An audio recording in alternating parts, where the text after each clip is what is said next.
پاکستان اتنا کمزور نہیں ہے جتنی پاکستان کی حکمرانی کمزور ہے۔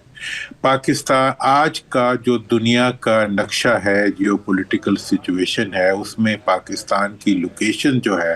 وہ اس کو اتنا کمزور نہیں بناتی جتنے کمزور ہمارے حکمران ہیں۔ اور اس کی وجوہات میں بار بار ایک بات کرتا ہوں، اس کے لیے مجھے معاف کریں،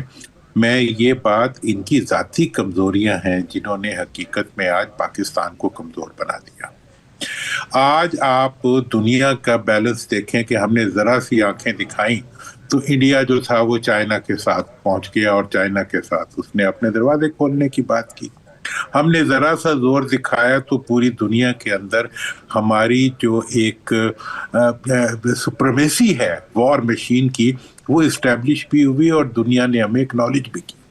لیکن اس کے جو ہی وہ ہو گیا، اس کے بعد پھر ہم نے جو الٹی چھلانگیں لگائیں، اس کے اندر ہم نے پاکستان کے لیے کچھ گین نہیں کیا، اور دوسری طرف ہم نے اس ساری اچیومنٹس کو جو ہے ہم نے عوام کو دبانے اور عوام کو ارریلیونٹ بنانے کے لیے استعمال کیا، جبکہ جو فتح تھی وہ عوام کی اور افواج کی، مڈل کلاس کی اور لوور مڈل کلاس کے اداروں کی باہمی اتحاد کی وجہ سے ہوئی تھی، اور پوری قوم اس میں ساتھ کھڑی تھی۔ اب میرا اس وقت کے جو حالات ہیں اس کے اندر یہ ماننا ہے کہ بہت چیلنجنگ سچویشنز ہیں، چاروں طرف دشمن بھی ہیں لیکن چاروں طرف دوست بھی ہیں، چاروں طرف جو ہے اس وقت ہمیں بہت بڑے چیلنجز نظر آ رہے ہیں، لیکن چاروں طرف اپرچونٹیز بھی ہیں۔ لیکن اپرچونٹیز کو دیکھیں، افغانستان ہے آج، افغانستان کے حکمران جتنا مرضی ہمیشہ ماضی میں بھی داؤد کے زمانے سے شروع ہو جائیں، ہمیشہ کی نیگیٹیوٹیز ہی ہیں، لیکن وہاں کے عوام کے ساتھ تو ہمارا ایک قلبی تعلق ہے۔ ہمارے کتنے وہاں پہ دوست ہیں، اجاز صاحب بیٹھے ہیں، یہ آج بھی وہاں چلے جائیں تو ان کے ارد گرد مجمع اکٹھا ہو جائے گا۔